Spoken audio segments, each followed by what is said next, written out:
जय माता रानी के सभी मित्रों को और दोस्तों, क्या हाल चाल है? सब मज़े में। गुरु पूर्णिमा को वीडियो नहीं बना पाया मैं, क्योंकि मैं इतना व्यस्त रहा। और ये समझ लीजिए कि कई लोग तो गुरु पूर्णिमा के दिन आए या उससे एक दिन पहले आए और वो एक दिन दो दिन बाद तक रुके हैं, ठीक है ना। तो व्यस्तता रही। गुरु पूर्णिमा के एक दिन बाद से ही हमारे एक अमृतसर से भी एक शिष्य आए हुए थे, वो भी रुके हुए थे। तो थोड़ी व्यस्तता रही, इस कारण मैं वीडियो नहीं बना पाया। बाकी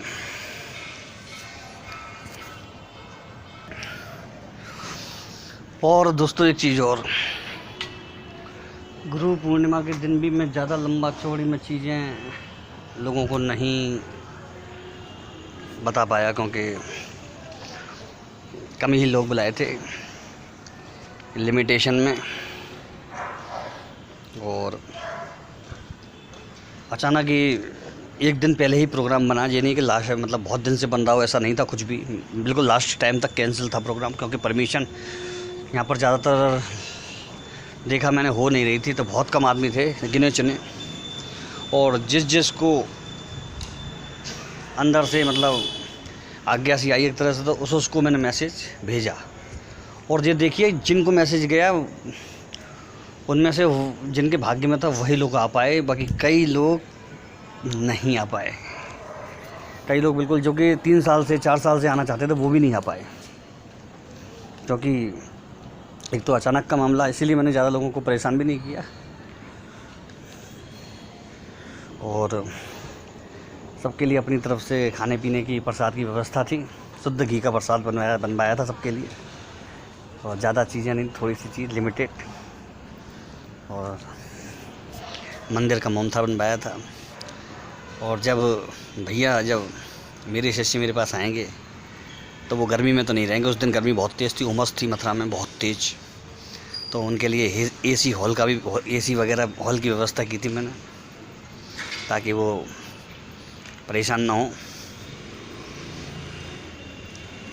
आपके गुरु भले ही कैसे भी रह लेंगे, लेकिन आपके लिए चिंता मत करो, एसी की व्यवस्था होगी, आप ठंडक में ही रहेंगे।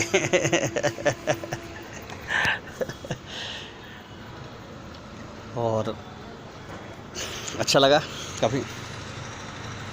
और आपको शायद मालूम नहीं है कि मैं इस प्रोग्राम को अगर मैं पहले करता, या फिर मैं पहले से अगर चलता हिसाब लगा करके, तो मैं बहुत बड़े स्तर पर करने वाला था। उसके बाद बहुत बड़े स्तर पर बहुत लोग बुलाता, पर वो लास्ट टाइम तक व्यवस्था नहीं हो पा रही थी, क्योंकि कई लोगों, मैंने यहाँ पर देखा, कई के प्रोग्राम कैंसिल भी हो गए। कई अच्छे प्रोग्राम बड़े कैंसिल भी हो गए थे। तो मुझे भी लगा मेरा भी मामला मुझे लास्ट टाइम पर कैंसिल ना करना पड़े, लेकिन भगवान की दया से छोटा सा हुआ, लेकिन हो गया।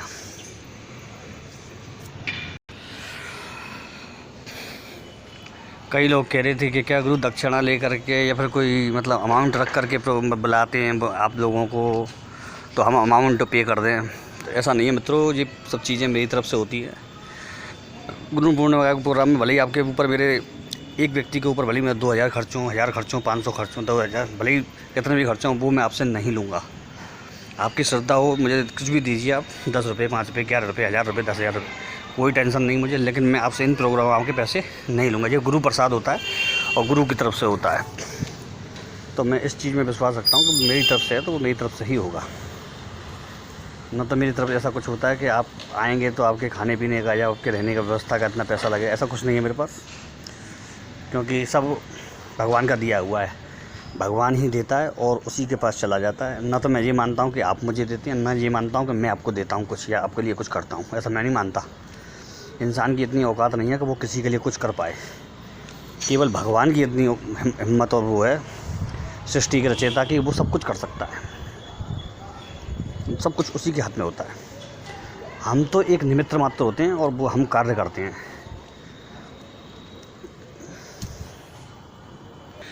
कई लोग इसमें ऐसे भी थे जिनको बड़ा घोर आश्चर्य हुआ कि उन्होंने तो आने का बस सोचा ही था कि मैंने उनको बुला लिया। ना उन्होंने कभी मुझसे कहा आने जाने के लिए, ना कुछ ऐसी बात थी, बस उन्होंने सोचा और मैंने उनको मैसेज कर दिया आने के लिए। तो बड़े घोर आश्चर्य में वो कि क्या कहें, क्या बोलें, क्या नहीं करें।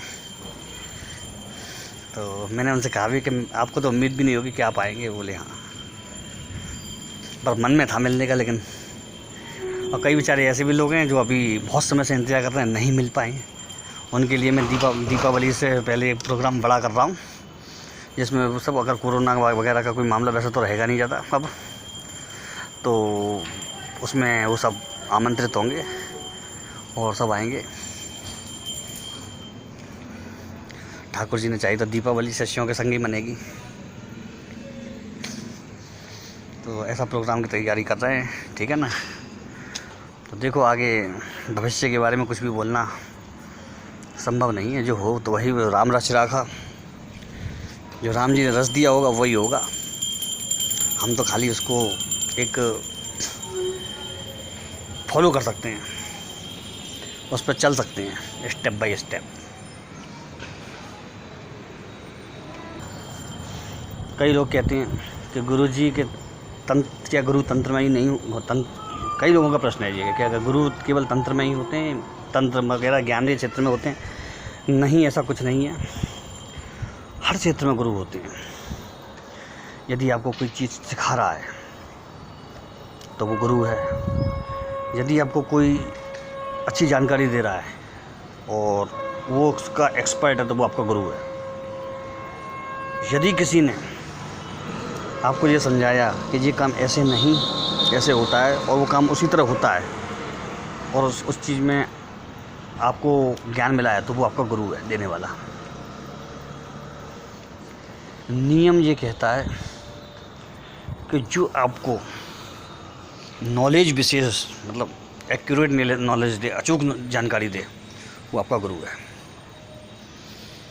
इसमें महत्व तब बढ़ जाता है जब वो कुछ बड़ी चीज़ें आपको देता है, आपके जीवन बदलने के लायक कुछ बड़ी ज्ञान की बातें बताता है आपको, या किसी क्षेत्र विशेष का विशेष जानकार है, तो वो गुरु पद की ज़्यादा बड़ी उसमें आ जाते हैं, श्रेणी में आते हैं,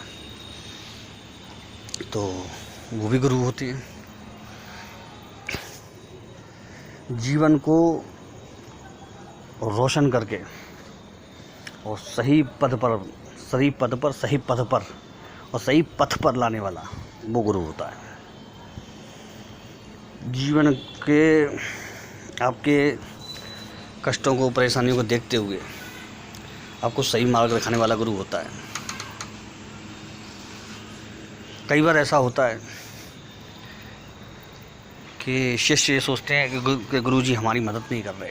हर गुरु के बारे में ये होता है, और हम इतने दुखी हैं, लेकिन गुरु जी हमारी कोई सुनते नहीं है या कुछ करते नहीं है। ऐसा नहीं है। उसमें उनको बाद में मालूम पड़ता है कोई ना कोई भेद है, कोई ना कोई वजह है उसकी। वो वजह ही आगे चल कर उनको मालूम पड़ती है, तो वो उनको समझ में आती है बात कि क्यों गुरु उनको जल्दी नहीं बुला रहा, या जल्दी कुछ काम नहीं कर रहा था उनका। हमारा जो भारत भूमि, हमारा जो भारतवर्ष है, इसमें गुरु तत्व का बहुत महत्व है। और गुरु तत्व का महत्व होने की वजह से आप ये समझ लीजिए कि बड़ी बड़ी विभूतियाँ यहाँ पे पैदा हुई हैं। कोई ले लीजिए आप, रामकृष्ण परमहंस ले लीजिए, स्वामी विवेकानंद ले लीजिए, अघोरेश्वर भगवान राम ले लीजिए, और देवराहा बाबा ले लीजिए, पागल बाबा ले लीजिए, दुर्वासा ऋषि ले लीजिए, आप बाबा गोरखनाथ ले लीजिए। बहुत ऊंची विभूतियाँ हुई हैं जिनमें देवताओं के अंश थे। तो नीम रहा बाबा, देव रहा बाबा, नीम करौली बाबा, बहुत हुए हैं जिन्होंने भगवान का साक्षात वो किया है, साक्षात्कार किया है। जैसे बामा क्षिपा हुए, बामा चरण, वो साक्षात माता से बात करते थे। अगर उनको किसी ने कोई तकलीफ़ पहुंचाई तो वो तकलीफ़ सीधी माता को होती थी, अगर किसी ने कोड़े उनके पीठ पे मारे तो वो कोड़े माता को पड़ते थे। इतना पहुंची हुई विभूतियाँ। आपको मालूम है कि जो हमारा जो देश बचा हुआ है ना अब तक, वो इन विभूतियों के प्रताप से ही बचा हुआ है। अन्यथा भारत पर इतनी बार और इतने घनघोर तरीके से आक्रमण हो चुका है कि इसकी जगह कोई भी देश होता तो वो ख़त्म हो गया होता। लेकिन यहाँ की संस्कृति न केवल बची रही, यहाँ पर हिंदुओं का जो ज्ञान, जो प्रकांडता है, वो न केवल बची रही, बिल्कुल सुरक्षित रही। तो वो इसीलिए क्योंकि इन संत महंत विभूतियों का चमत्कार रहा है। कभी भी किसी के बारे में धारणा नहीं बनानी चाहिए, गलत या सही। क्योंकि मैंने देखा है कई गुरुओं को गलत या सही तरीके से उसको वो करने की कोशिश करते हैं। कोई संत महंत हो, भले ही उस पर कोई भी कुछ भी हो गया हो, उसके बारे में कभी धारणा मत बनाइएगा। क्योंकि आदमी क्या होता है मालूम है आपको, मैंने कई देखा है संत महंतों पे कई चीज़ें हो जाती हैं, आरोप प्रत्यारोप या कुछ भी लग जाता है संत महंतों पे। तो मैं आपको एक चीज़ बताता हूँ, बिल्कुल फैक्ट समझ लीजिए मेरी बात। आदमी खूब अच्छी चीज़ें करता रहे, खूब ज्ञान दे लोगों को, लेकिन कई बार ये होता है कि छोटा सा उस पर आक्षेप कोई लगा देता है और सब जनता उसको आँख मूंद के मान लेती है। क्योंकि आदमी को बुराई बहुत जल्दी दिखती है और अच्छाई बहुत कम दिखती है। ये मैंने कई बड़े बड़े संत महात्माओं के साथ देखा। उनकी चीज़ों को भूल गया आदमी, लेकिन उनकी बुराइयों को उसने याद रखा। लाखों चीज़ें, लाखों ज्ञान के शब्द भूल गए, लेकिन उनकी छोटी सी एक बुराई को ध्यान रखा, भले ही वो नहीं की हो तो भी। तो इन सब चीज़ों को ध्यान रखिए। कभी भी आकलन मत करिए किसी गुरु का। आकलन करने में आप चूक जाएंगे, क्योंकि जब तक आप उस लेवल पर नहीं पहुंचेंगे जिस लेवल पर वो है, तब समदर्शिता कर पाएंगे उससे। और जब उससे ऊपर के लेवल पे पहुंचेंगे तभी उस व्यक्ति का आप आकलन कर सकते हैं। मैं अपने शिष्यों का आकलन तभी कर सकता हूं जब मैं उनसे थोड़ी सी अनुभव ज़्यादा या फिर ज्ञान ज़्यादा लेकर के बैठूं। अन्यथा मैं अपने से बड़े और ज्ञानी का आकलन नहीं कर सकता। और अगर मैं आकलन करता हूं तो मुझसे बड़ा मूर्ख कोई नहीं है। तो वो सब चीज़ देखिए, आप किसी का आकलन करने लायक नहीं है, ध्यान रखिएगा। जब तक कि आप उससे ऊंचे और श्रेष्ठ लेवल पर ना हो, हमेशा ध्यान रखिएगा। शिक्षक और गुरु का आकलन तो वैसे भी नहीं हो सकता है।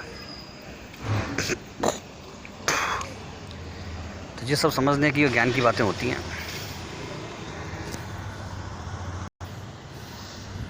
अब एक विशेष विषय पे आते हैं, धर्म, अध्यात्म, तंत्र ज्ञान और गुरु का महत्व। आपने एक चीज़ कभी देखी है? आपने एक चीज़ आजमाइएगा इस चीज़ को। आप खुद, जो भी आपका पहले का समय होगा, आप खुद जब तक अपने मन से अकेले जो पूजा पाठ आप जो कर रहे हैं, तो उसमें आपने नोटिस किया होगा, जब तक आप गुरु के समीप नहीं थे या गुरु नहीं मिले थे आपको, तब तक वही पूजा पाठ या वही चीज़ें आपको न तो वो फल दे रही थी और न ही आप मन से उन चीज़ों को कर पा रहे थे। लेकिन जब से आपके हाथ, सिर पर गुरु का हाथ आ जाए या उनका सानिध्य आ जाए, उसी चीज़ को आप बड़े मन से और बड़े सही तरीके से करने लग जाते हैं। भले ही उनकी जानकारी ज़्यादा ना हो, लेकिन उनके संग जो ऊर्जा होती है, जो विशुद्ध मतलब जो उनका तेज होता है, उसका प्रभाव होता है, ये सब उसके कारण होता है। एक विशेष आत्मविश्वास, एक विशेष लगन आ जाती है आपके अंदर कि नहीं, मुझे गुरु ने बताया बिल्कुल सही होगा। वो चीज़ आ जाती है आपके अंदर, तो आप उस हिसाब से करते हो। फिर तो वो चीज़ें आपको समझ में तभी आती हैं जब आप गुरु के हिसाब से काम करते हैं या गुरु को अपना मार्गदर्शक मान करके कोई भी चीज़ करते हैं, कोई भी साधना करते हैं। तो ये भेद तो ज़रूर है। मैंने इस साल में अपने कुछ ऐसे शिष्य भी देखे जिनके बारे में जानकर या उनके बारे में सुनकर उनके मुख से और औरों के मुख से मुझे बहुत आश्चर्य हुआ।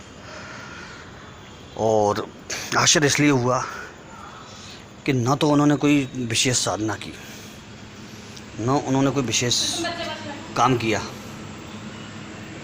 और उन्होंने क्या किया कि उन्होंने छोटी छोटी चीज़ें मेरी पकड़ करके, और छोटी चीज़ें पकड़ करके उन्होंने छोटे छोटे साधना या प्रयोग किए। जैसे मैंने उनको मात्र मंत्र बता दिया, हम हनुमते रुद्रात्मक है हुम फट, या उन्होंने मेरे मुँह से मंत्र सुन लिया, ओम ह्रीम बगला मुखी सब दुष्टानम वाचम मुखम पदम स्तंभ जीवाम गीलबद्धिमना से मम स्वाहा, या उन्होंने मंत्र पकड़ लिया, ऐ हनुमान 12 बरस का जवान, हाथ में लड्डू मुख में पान, हाँ को मारा तब बाबा मान, मेरी भक्ति गुरु की शक्ति फ्रो मंत्र स्रोवाचा। कोई ऐसा है उसने यही मंत्र पकड़ लिया, ओम नमो नारायणाय, ओम नमो भगवते वासुदेवाय। जब उन्होंने वो मन से ग्रहण किया, उन्होंने ये भी परवाह नहीं की कि मैंने उनको नहीं बताया है, उन्होंने मन से ग्रहण किया, मन से उसको किया है, और बड़ी विचित्र अनुभूतियाँ उनको, और बड़ा विचित्र उनको ताकत मिली है। उन्होंने उस दम पर, जबकि वो बहुत सामान्य सीधे साधे और बिना इस तंत्र का 1% भी ज्ञान नहीं रखने वाले लोग हैं, तो उन्होंने ऐसे ऐसे काम कर डाले जिसका मुझे खुद आश्चर्य हुआ। उन्होंने परेशान लोगों को, कईयों को तो सही कर दिया, और उन्होंने ऐसी अपने घर की या उनकी दूसरों की परेशानी अपने छोटे छोटे मंत्रों से सही कर दी। उनको बता करके कि ये कर लो आप, मनोज गुरु जी द्वारा दिया गया मंत्र है हमको, हम उसी को करते हैं, उसी से आप कर लो। तो बड़ी खुशी हुई मुझे, तो मैंने कि चलो ये विश्वास होता है दोस्तों। उनको मेरे ऊपर इतना अटूट विश्वास है कि इन्होंने अगर मंत्र बोल करके दिया है, भले वीडियो में दिया है, लेकिन वो मंत्र भी बाकायदा काम करेगा। तो उस विश्वास के आधार पर वो मंत्र काम कर रहा है, और बाकायदा काम भी हो रहे हैं। तो चलिए मित्रों, ठीक है, अब एक वीडियो और आपका दूसरे चैनल पर अभी डालूँगा। जय माता रानी और जय माँ भवानी। विश्वास फलदायकम।